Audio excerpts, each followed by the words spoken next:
ఒరే అబ్బాయి, మన ఛానల్కి స్వాగతం. ఈరోజు మనం ఆలయాల్లో ప్రసాదంగా తయారు చేసే రవ్వ ప్రసాదం ఇంట్లో సులభంగా ఎలా తయారు చేసుకోవాలో తెలుసుకుందాం. ఇది రుచికరంగా, తీపిగా, తక్కువ సమయంలో తయారయ్యే ప్రసాదం. మరి ఆలస్యం చేయకుండా తయారీ విధానం చూద్దాం. ఏమంటావు? ఉప్మా రవ్వతో తయారు చేసే నూక ప్రసాదం. ఇది ఉప్మా రవ్వ ఒక గ్లాస్, అంటే ఇది పావు లీటర్ గ్లాసు, 250 గ్రాములు ఉప్మా రవ్వ. దానికి సరిపడా పంచదార 1.5 గ్లాసు, అంటే పావు కేజీ అయితే 1.5 పోసుకోవాలి. తీపి ఎక్కువ తినేవాళ్ళు అయితే అర కేజీ పోసేసుకోవచ్చు. దీంట్లోకి నెయ్యి కావాలి, యాలకులు, జీడిపప్పు, వాటర్ ఏమో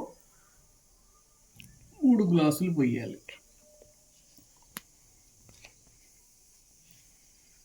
నేను ఈ గ్లాస్ తీసుకున్నాను. మీరు ఏ గ్లాస్తో తీసుకుంటే దాంతోనే వాటరు, పంచదార అన్నీ తీసుకోవాలి.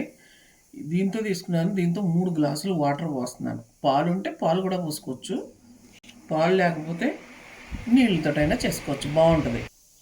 రవ్వని ఫస్ట్ కొంచెం నెయ్యి వేసి లైట్గా వేపుకోవాలి. ఆ తర్వాత పాలల్లో పోసుకుంటే, వాటర్లో పోసి కానీ పాలల్లో కానీ పోసి ఉడకబెట్టు. గిన్నె పెట్టి నెయ్యి వేసుకుని, జీడిపప్పు కూడా వేసుకుని ఎర్రగా వేపుకుని తీసేయాలి. తర్వాత మళ్ళీ కొంచెం నెయ్యి వేసుకుని అందులోనూ ఉప్మా రవ్వ వేసుకుని ఎర్రగా వేపుకోవాలి.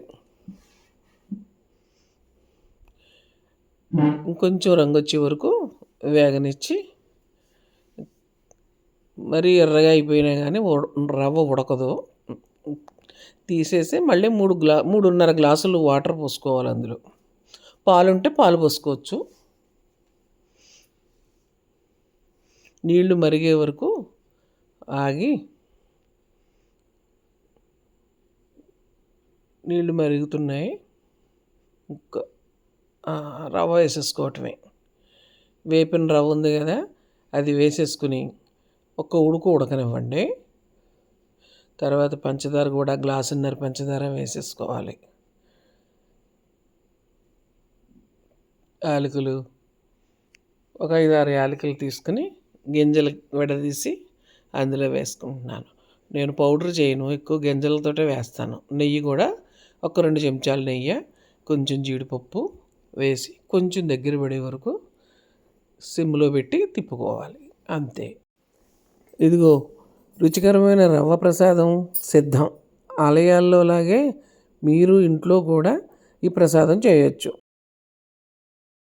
మరిన్ని రుచికరమైన రెసిపీల కోసం మన ఛానల్ని ఫాలో అవ్వండి.